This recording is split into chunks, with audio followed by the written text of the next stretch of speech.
Just loving this moment. Can we stay here forever? I'm loving this moment. Can we stay? Say good morning! Ayan, dapat ano guys, today kailangan namin pagupitan na si Aryan sa balik. Dito. Kailangan namin siya pagupitan. Ang haba-haba na ng kanyang bangs. And tawag dito.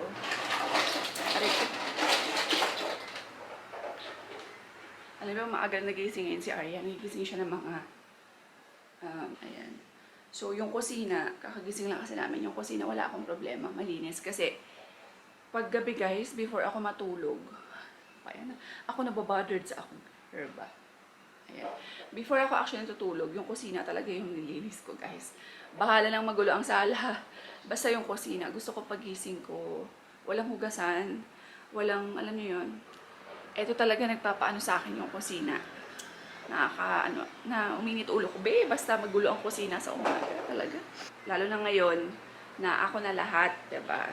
Ako na lahat sa bahay, wala kaming kasambahay kasi, diba, matagal na. So, tapos, ayan. Dati-dati, meron pa akong on-call, yung parang every therapy ni Aryan, tinatawag ko siya for, stay out lang, ganon. Para may katulong lang ako for pag-prepare kay Aryan sa school. Kasi si Aryan nag-therapy. Kailangan ng, nang may mag-aasikaso kay Aryan. So, tapos, kaya ayan, nagpapa-stay out ako, may on-call ako, every may therapy si Aryan. Pero now, wala na muna. Ako dala muna, lahat, okay na. Okay lang. Mas makakatipid, diba? So, kinakaya. Ang problema ko lang kasi, honestly guys, talaga, may problema kasi ako sa likod. Siya may baba ng spinal cord ko, yung parang tailbone, tawag ba?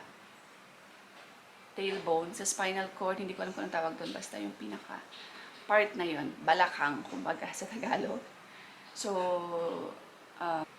after ko nanganak ng cesarean, kasi ginamitan nila ako ng epidural, tama ba? Yes. So, after ko kay Arya, tapos nag-epidural ulit ako kay Aryan, kaya ayun po yung long-term result niya. Yung problema ko sa likod talaga, sobrang sakit guys. Hindi po ako makatayo ng more than 5 minutes. Kaya pag naghuhugas ako guys, actually hindi 5 minutes guys, kahit mga 3 minutes lang. Sobrang sakit na talaga kaagad ng likod ko pag naghuhugas ako. Tinitiis ko lang talaga guys, as in, alam nila Alpian tsaka ni Papa. Tapos, let's say nagwawalis ako, hindi rin ako makapagwalis guys. Alam niyo ba, kasi pag nagwawalis ako, kailangan kong yumuko, diba, ng onte. My gosh, grabe, ilang ganun ko pa lang, sobrang sakit na kaagad. Parang naglalak yung likod ko na hindi ko na kaagad maibalik. So, parang ilang minutes pa bago kailangan siyang bumalik. Ganon. Kaya po, honestly, kung ako lang, kung wala akong ganitong problema talaga, okay lang kahit wala kaming kasambahay guys. Kaya ko, hindi pa naman ako bedridden, hindi naman ako handicapped, diba? So, kaya ko talaga. Para mas makakatipid kami. Kaya lang guys, ayan, sa mga nagtatanong, bakit daw kasi may kasambahay pa? Ayan po. Ito po talaga ang dahilan guys. Sobrang hirap sa akin kasi meron akong problema sa likod. Ayan. So, onting yuko ko lang, parang naglalak yung likod ko and hindi ko na siya maibalik ng mabilisan. Kailangan ko siya munang onti-onti na ibalik. Ganon. Pag tumatayo naman ako, mga 3 minutes pa lang. Sobrang sakit guys. Kung alam niyo lang talagang tumatagos talaga sa sa puso ko. Ganun kasakit yung buto. Hindi nila, grabe. So, kaya yan. Kaya hindi ko talaga kaya lahat, guys. Hindi, gustuhin ko man, hindi talaga kaya. Lalo na si Aryan din. Pag si Aryan din, guys, kailangan kong hugasan si Aryan, di ba, pag nagpupupo. Sobrang, ayan pa yung isa sa pinaka-struggle ko, guys. Kasi, yumuyo ko, kailangan mo yumuko, di ba? So, pag yumuko ka, maghuhugas ka, My gosh, hirap na hirap akong tumayo. Hindi talaga ako makatayo. Kailangan ko pang tawagin minsan si Al para tulungan akong tumayo, ganyan. Or tulungan akong bumalik, tumayo. Ganun po siya. Ganun yung sitwasyon ko. Hindi po siya biro talagang. Kaya ayan, hirap pa ako dahil doon lang. Anyways, so, magluto tayo ng breakfast. Nabili namin ito sa TikTok, sa Shopee. Kita nyo, sobrang cute na, ano tawag dito? Vacuum. What is this? Ayan, what is this? Asi?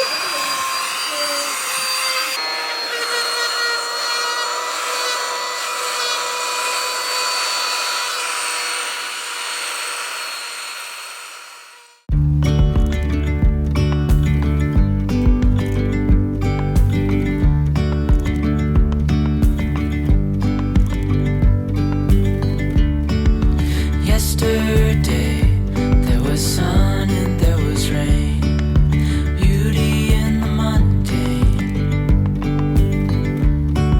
And as the light startled our eyes, we let go. O, diba be? Amazing. Napaka-cute na vacuum, pero sobrang useful. Liit-liit niya, be. Sobrang useful siya. Alam niyo ba saan namin ginagamit yan? Sa sasakyan. Tsaka dyan sa sofa, sa couch nyo, diba? Siyempre, ako guys, may anak akong dalawa. So, alam na si Arian, pag kumakain ng biscuit, ang daming, alam niyo yun, kalat-kalat palagi. Pumapasok sa sofa, nilalanggam yan, diba? Kaya, ayan, sobrang useful to. Ang laking tulong sa amin itong vacuum na to. Alam niyo naman ang vacuum, be, sobrang mahal, diba? So, sobrang useful niya, diba? Lalagay ko yan siya, guys, akong bet niyo siya. Lalagay ko sa aking description kung saan ko nabili siya sa Shopee, kung anong store. Tapos, sa comment section na yan siya. Ay, magpa-breakfast muna tayo. Luto pala. Ularang inaw. 2 hours later. Itsura ko guys. Nagmamadali kami kasi meron kaming hindi namin magamit yung AC guys ng sasakyan kasi walang gas. Ikatry namin makaabot siya sa gasolinahan. Diba kasi ano yan, pag ginagamit mo yung AC talagang malakas ang gas din. So, ayan, meron kami nga attenan na is it seminar? Seminar? Yeah, Senator, but you should say that we are one of the panelists, Panelist, wow. and it's already started. Oh my gosh, late kami guys. So, kasi yung duty ni Alp until 9, eh 9 o'clock yung start. Choose ko 9:40 doon na magte-10 na. Siyempre kailangan niya pa walang kain yan buong gabi, di ba? Pinakain ko muna. So,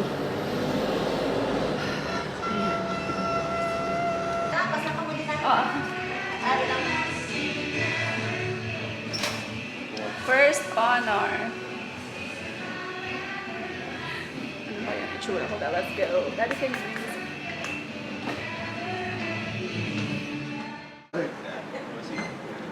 We'll join you here, don't worry. Join you here.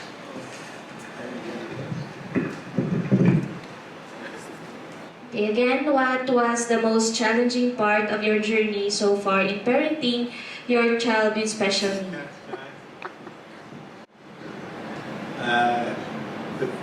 For me personally, the most challenging part is the accepting that something different with my child. And for the daily challenging, the tantrums, you can pass through, but the accepting that something different with your child, that was the most challenging part.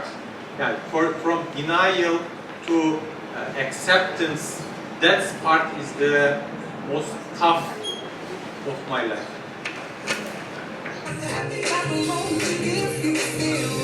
Meanwhile, Alright, Teacher Dina. I just want to thank everybody for coming here, and I'm grateful to the Lord for this chance. Now, all of us can hear also His message. 2 hours later. We finished mga besh. Ang ganda ng place dito guys. So, ang school pala to, ISAT. Ang ganda kasi ang daming puno. Oh, diba? Probinsyang-probinsya ang dating ng school. Hindi mainit. Wow, you take a bath? Yeah. You're fresh?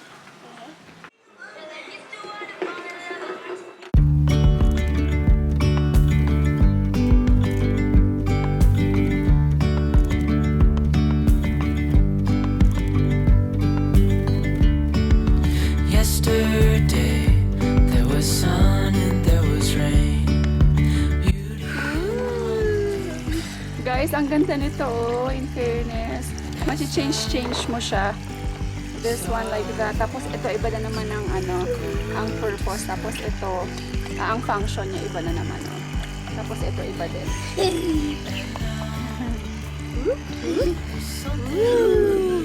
You like it, huh? He likes it. Oo, he wants to take it off. Guys, natutuwa ako kasi nag-ano ako sa taas, nag-take picture ako, as in buong araw, nag-take ako ng picture. Then yun ang sinurprise sa akin ng asawa ko. Ang ginawa ni Alp.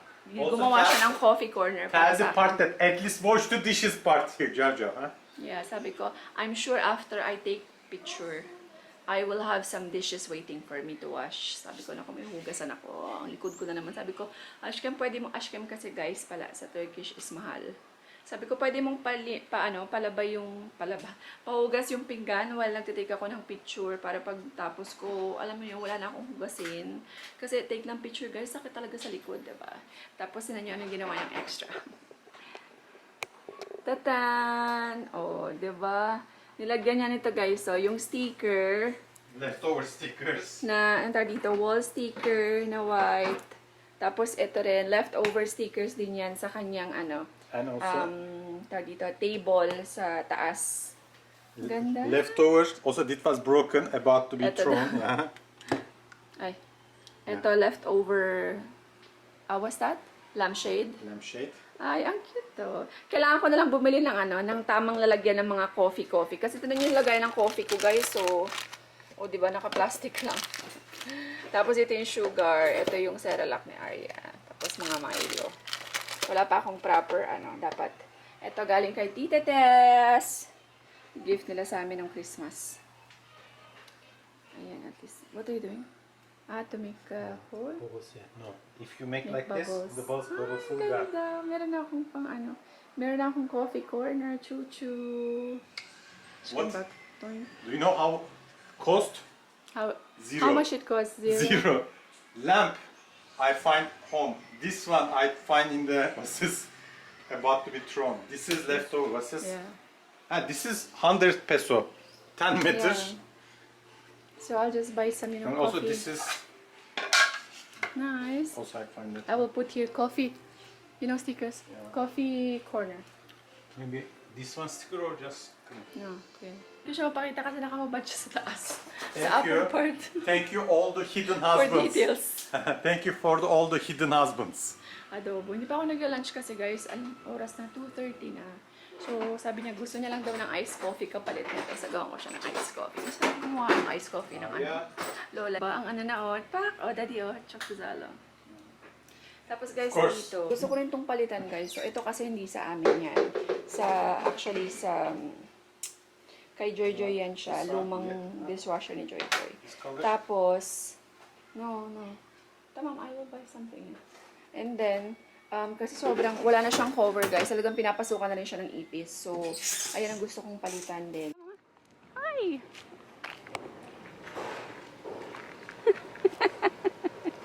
Where's your slippers? It's like a beach. You think you're in the beach?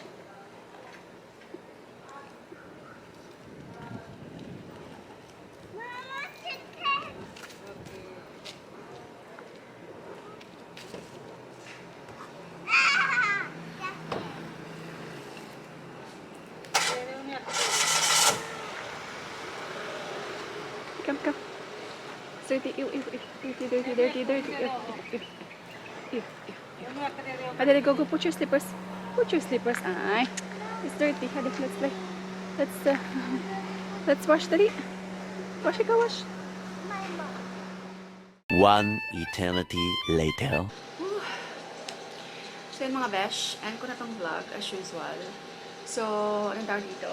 Again, gusto ko mag-thank you kay sa my tutor nga pala for inviting us doon sa, sorry sa ingay guys kasi meron kaming white noise. Thank you sa my tutor for inviting us kanina doon sa, hindi naman siya event, para lang siyang one-on-one doon sa may special developmental pedia, yung mga parents with special needs child. Ayun, so kung may mga questions kami na tinanong doon sa Special Developmental Pedia and we share our experience din yung mga struggles with Arian ganyan. As a parent, kung yung struggles namin, kaya yun, tama yung sinabi ni Alp guys, yung talaga yung nahihirapan talaga kami. Kasi yung question sa amin is, what is your struggle talaga? Ano yung naging struggle namin kay Baby Arian? Yung tama yung sinabi ni Alp talaga, na yung struggle talaga namin is yung acceptance na stage after namin ma-diagnose ni Baby Arian. Yung pinaka naging struggle talaga namin is yung acceptance na. Kasi, kahit sinong parents naman, di ba? Lahat ng mga parents dyan, alam ko ito talaga yung pinakamahirap na stage, yung acceptance. But you know what? You will slowly see the potentials, yung abilities ng anak nyo, yung mga uniqueness ng anak nyo, yung mga unique character ng anak nyo. Also, please don't let the diagnosis define your child. Lagi niyo po tatandaan na each children, lahat po ng bata or every human being is unique on their own way. Okay? So, ayan. And iniisip naman ni Alp na yung autism is not, hindi siya sickness, you know? Hindi siya sakit. They're just special on their own. Yun yung iniisip namin palagi ni Alp. Arian is just special on his own, and we are super blessed to have him. We are so grateful and thankful for what he is. Kung ano man siya ngayon, sobra kaming blessed dahil sa kanya. Napakabait na bata, guys. Sobrang lambot ng puso. He's very pure, very gentle, and sobrang lambing. So, ayan. So, yun lang. Sa mga parents out there with a special needs na child, ayan, acceptance is the key lang talaga. Kasi alam ko, hindi lahat ng mga bata na may special needs is pare-pareho ng ugali, pare-pareho ng character, diba? Iba-iba yan. Merong ibang aggressive, meron iba na sobrang likot, meron iba na sobrang, alam niyo yun, tahimik. So, kaya yan, patient lang talaga is the key. So, yun lang guys. Thank you all so much for watching. God bless everyone. Stay positive. And we will see you in the next one.